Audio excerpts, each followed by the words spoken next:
The contents of this program may not necessarily represent the views of Ummah Channel.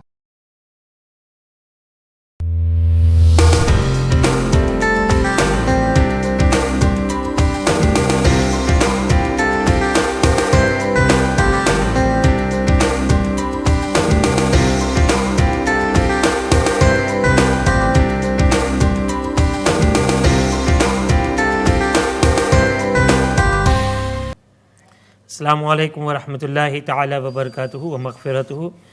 વહાલા દર્શકો, આજના કાર્યક્રમમાં અંદર આપણે વાત કરી રહ્યા છીએ. બ્રેક પર જતાં પહેલાં હઝરતની સેવામાં મેં એક સવાલ પૂછ્યો હતો કે આજકાલ શાદીઓ ઘણી જલ્દી થાય છે અને ઘણી જલ્દી તૂટે પણ છે. એનું શું કારણ? આ કાર્યક્રમ ખાલી તમારા જ માટે રાખવામાં આવ્યો છે અને અમે તમારા સવાલોની વાત જોઈ રહ્યા છે. આપણી સાથે લંડનથી રશીદાબેન છે, એમનું સ્વાગત છે. અસ્સલામુ અલૈકુમ વરહમતુલ્લાહિ તાલા વબરકાતુહુ. વાલેકુમ સલામ વરહમતુલ્લાહિ વબરકાતુહુ. જી રશીદાબેન, અમે બધા અહીંયા બધા બેસીને તમારો પ્રોગ્રામ જોઈએ છે. માશાઅલ્લાહ, જઝાકલ્લાહ ખૈર. અને જી, તમારો કોઈ સવાલ? મારો એક સવાલ છે કે આપણે છોકરાઓનો હકીકો કરવો હોય તો એક મોટા એનિમલ થી આપણે બધાનો હકીકો એક સાથે કરી શકીએ છીએ કે પછી અલગ અલગ બકરા લઈને એનો હકીકો કરવો? કેટલા છોકરાનો હકીકો કરવાનો છે? 4 છોકરાઓનો. 4 છોકરાનો હકીકો. ઠીક, બીજો કોઈ સવાલ? ના, બસ એક જ સવાલ છે. ઠીક છે, ઇન્શાલ્લાહ તમારા સવાલનો જવાબ ઇન્શાલ્લાહ તમને મળશે. કાર્યક્રમ જોતા રહેશો. ફોન કરવા માટે તમારો આભાર. જે હઝરત, બ્રેક પર જતાં પહેલાં જે સવાલ મેં તમને કર્યો, કારણ કે આપણી વાત વધારે પડતો એમ હોય છે કે જે વાત બ્રેક પર જતાં પહેલાં તે વાત બ્રેક પછી. શાદી વિશે જે તમે સવાલ કર્યો તે દોરે હાજિરની એક જરૂરત પણ છે કે એના વિશે આપણે કંઈક ચર્ચા કરીએ કે દરેક વસ્તુની એક ડિગ્રી લેવામાં આવે છે દુનિયામાં. જેમ કે કોઈ ડૉક્ટર બનતો હોય તો એને વર્ષો સુધી મહેનત કરવી પડે છે, ત્યાર પછી વર્ક એક્સપિરિયન્સ કરવાનું હોય છે, ત્યાર પછી એને ડિગ્રી મળતી હોય છે. એ જ પ્રમાણે નાના મોટા બધા જ કામો જે દુનિયામાં ચાલી રહેલા છે એની પાછળ કંઈક ને કંઈક પ્રથમ શીખવામાં આવે છે અને ત્યાર પછી એ કામો કરવામાં આવે છે. વગર મહેનતે કોઈક વસ્તુની ડિગ્રી આપણને મળતી નથી. તો નેકા એ તો એટલી મોટી ડિગ્રી છે કે એની ઉપર આપણી આખી લાઈફનો દારોમદાર છે. તો શું એના વિશે આપણે કશું શીખવામાં ન આવે? જે આ બધા કારણો ઊભા થઈ રહ્યા છે કે છોકરા છોકરીની ના સમજીને લઈને જલ્દી ડિવોર્સ અને તલાકો થઈ જાય છે, તેનું કારણ એ જ છે કે લોકો પાસે મઝહબનું નોલેજ નથી. રસૂલ અકરમ મઝહબનું નોલેજ નથી અને હુઝુર અલૈહિસ્સલામની હદીસે પાક પહેલાં આપણી સાથે દાઉદભાઈ પ્રેસ્ટનજી, તમારી ઇજાજત હોય લે. જી, અસ્સલામુ અલૈકુમ વરહમતુલ્લાહિ તાલા વબરકાતુહુ. વાલેકુમ સલામ મૌલાના યુનુસ સાહેબ અને મૌલાના ઇદ્રીસ સાહેબને મારા ઘણા ઘણા દુઆ સલામ. વાલેકુમ સલામ વરહમતુલ્લાહિ તાલા વબરકાતુહુ. જી, શું કે સવાલ છે તમારો? સવાલ તો છે પણ આપણો પ્રોગ્રામનો સમય ઘણો ટૂંકો પડે છે. 2 કલાક 2 કલાકને બદલે જો 3 કલાક રાખવામાં આવે યા અઢી કલાક રાખવામાં આવે તો ખૂબ જ મજા આવે તમારા પ્રોગ્રામની. ઇન્શાઅલ્લાહ તાલા તમે દુઆ કરતા રહેશો અને આ જે તમારી દુઆઓથી ચાલે પ્રોગ્રામ, અલ્લાહ તાલા એને કબૂલ ફરમાવે એવી દુઆ પણ કરતા રહેશો. આમીન આમીન. જી, સવાલ એ છે કે અભી એક બેને સવાલ કર્યો, તે બેનનો સવાલનો જવાબ તો આપી દેવામાં આવ્યો કે પડોશી સાથે કેવો હુસ્ન સલુક કરવો જોઈએ. હા, પણ આજકાલના દોરની અંદર સાસુઓએ પોતાની વહુ સાથે અને વહુએ પોતાની સાસુઓ સાથે કયો હુસ્ન સુલુક કરવો જોઈએ તે બાબતમાં જરા.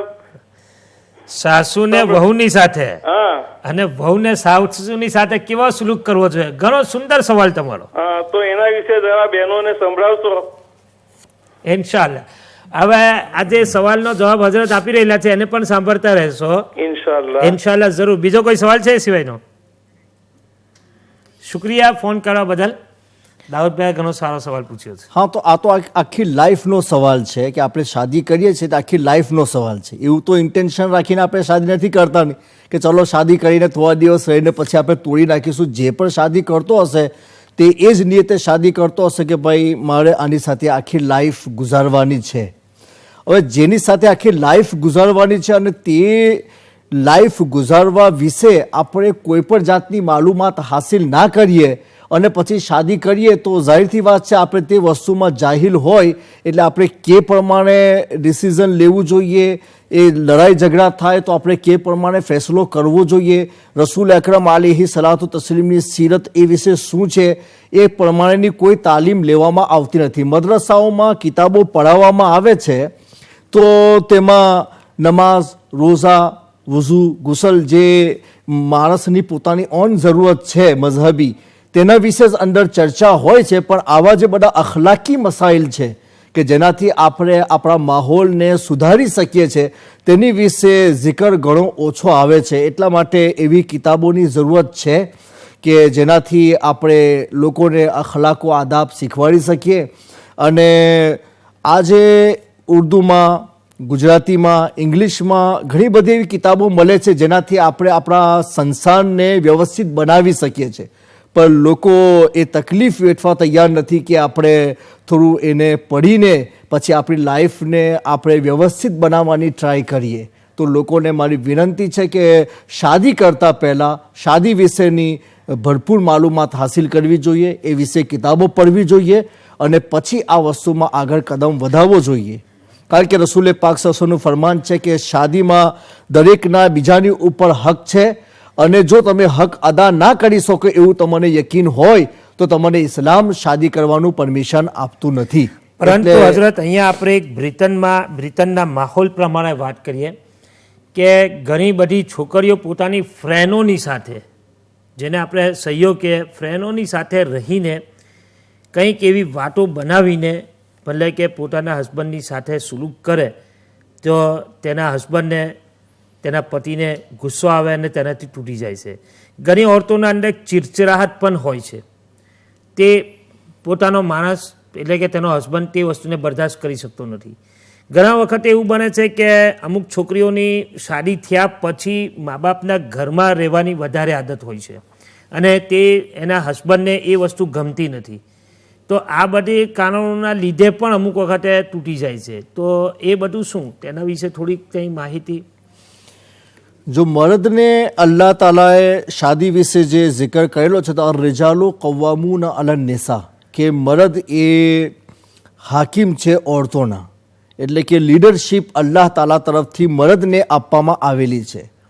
હવે જેને લીડરશીપ આપવામાં આવે તેની પાસે નોલેજ પણ વધારે હોવું જોઈએ, અક્લ પણ વધારે હોવી જોઈએ, સહનશીલતા પણ વધારે હોવી જોઈએ, સબ્રનો માદો પણ એની પાસે વધારે હોવો જોઈએ. ઓરતોનો જ્યાં સુધી સવાલ છે તો રસૂલ અકરમ અલૈહિ સલાતુ તસ્લીમનો ખુદ ઇરશાદ છે કે ઓરતોને અલ્લાહ તબારક વતાલાએ પાંસળીથી પેદા કરી છે અને તે પણ ઉપરની પાંસળી કે જે વધારે વાંકી હોય છે તેનાથી અલ્લાહ તાલાએ પેદા કરેલી છે. એટલે એ હાડકાથી પેદા કરવામાં આવેલી છે.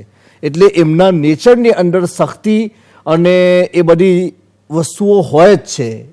તો રસૂલે પાક સલ્લલ્લાહુ ફરમાવ્યું કે તમે એવું ચાહતા હોય કે તમે એ ઓરતને સીધી કરી નાખશો તો એ તો થવાનું નથી, અને તમે સીધી કરવા જશો તો હાડકું છે એ તૂટી જશે અને એમાં તૂટવું તલાક છે.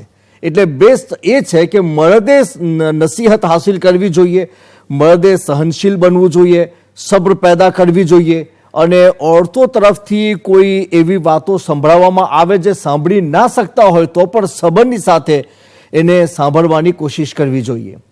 ઠીક, ઇન્શાલ્લાહ આની પર આપણે વાત કરીશું. પરંતુ આપણી સાથે ઓફ એર એક સવાલ પૂછાયેલો છે.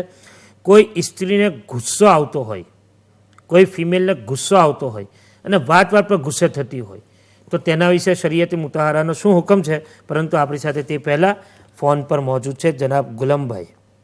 અસલામ વાલેકુમ. વાલેકુમ સલામ વરહમતુલ્લાહ. તમારું સ્વાગત છે આજના કાર્યક્રમમાં. જી, શું સવાલ છે તમારો? સવાલ એ છે કે મૌલ સાહેબ, અમારી છોકરી લાસ્ટ યર ઇન્ડિયા ફરવા ગઈ હતી તો ત્યાં આગળ અમારા સાસુ સસરા છે, એ લોકોએ છોકરાનો ઇન્ટ્રોડ્યુસ કરાવ્યો શાદી માટે. તો પછીથી એ લોકોએ બધી વાતચીત કરી. પછી અમે 1 મહિનો પહેલા ગયા ને અમને તો બધી વાત કરેલી કે ભાઈ છોકરો કામ કરે છે, બધી રીતનું ફાઇન છે, પડેલો છે ને એ તે. પણ શાદીના બાદ બીજે દિવસે મારી છોકરીએ જયારે પડવા બેસે ને તો એમના હસબન્ડને પડવા બેસવા કહ્યું કે ભાઈ તમે બી પડો એમ.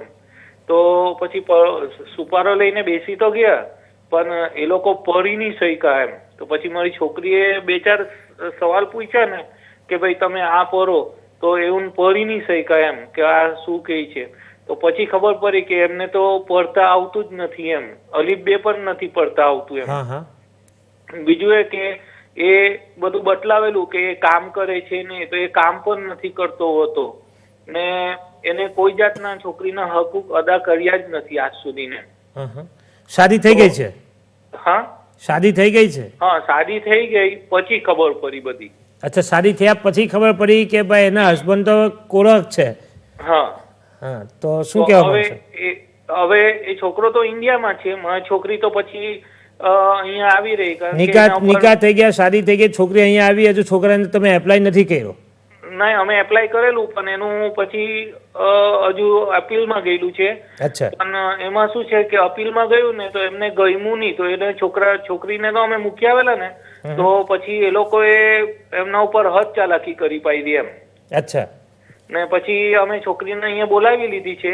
તો હવે છોકરાને કશું આવતું નથી ને કોઈ જાતના હકુક અદા નથી કરતો એમ છોકરી સાથે, ને સીધી વાતો નથી કરતો, કટાક્ષ મારે છે વાતોમાં. તમે કહેવા શું માંગશો? એટલે તમારો સવાલ શું છે? તો સવાલ તો મેં તમને કહ્યું કે છોકરાને જે અરબિક બિલકુલ નથી આવતું, કુરાન શરીફ અલીફ બે નો બી કશું એ છોકરાને કંઈક આવડતું નથી અને છોકરીની તમારી છોકરીના નિકાહ તેની સાથે થઈ ગયા છે તો તમે કરવા હવે શું માંગો છો? અમને એ જોઈએ કે એવી હાલતમાં મારી છોકરી શું કરી શકે, એમની સાથે કઈ રીતનો એ કરાવી શકે તમે? એટલે છૂટું કરવાની વાત કરો છો તમે? હવે એમાં અમે હજુ એ નથી, પણ મૌલી સાહેબ શું કે એવા છોકરાઓ સાથે આગળ વાત વધારવી જોઈએ, કારણ કે મારી છોકરીએ એને પડવા માટે બી કીધું પણ એ ઇન્ટરેસ્ટ સમજી ગયા તમારી વાતને. ઇન્શાઅલ્લાહ તાલા તમારી વાતનો જરૂર અમે ડિસ્કસ કરીશું ને હજરત પાસેથી જવાબ લઈશું શરીયતી મુતાહરાનો શું હુકમ છે. તો ફોન કરવા બદલ તમારો આભારી છું. તો હજરત, હા, ગુસ્સા વિશે તમે સવાલ કર્યો. રસૂલ પાક સલ્લલ્લાહુ અલૈહિ વસલ્લમનું ફરમાન છે કે ગુસ્સો શૈતાન તરફથી હોય છે અને ગુસ્સામાં શૈતાન એ ચાહે છે કે એવી વાતો બોલાવે કે જે આપણે એમ બીજી રીતે હોશના આલમમાં નથી બોલી શકતા, ગુસ્સામાં આપણા મોઢાથી બોલાઈ જાય છે. શૈતાન એની પાછળ પ્રોબ્લેમ્સ ઊભા કરવા માટે જ આ વસ્તુ કરતો હોય છે. તો હુઝુર પાક સલ્લલ્લાહુ અલૈહિ વસલ્લમનું ફરમાન છે કે જો તમને ગુસ્સો આવે તો તમે ઊભેલા હોય તો બેસી જાઓ, બેસેલા હોય તો તમે લેટી જાઓ, કે એનાથી ગુસ્સો ડાઉન થઈ જશે. અને બીજું એ ફરમાવ્યું કે ભાઈ ગુસ્સો શૈતાન તરફથી છે અને શૈતાન આગથી બનેલો છે. શૈતાન આગથી બનેલો છે. ઇન્શાઅલ્લાહ તાલા બ્રેક પછી આપણે આ વાતને ચાલુ રાખીશું. તો કંઈક જાશો નહીં, ટીવી સ્ક્રીનની સામે રહેજો. બ્રેક પછી મળીશું. અસ્સલામુ અલૈકુમ વરહમતુલ્લાહિ તાલા વબરકાતુહુ.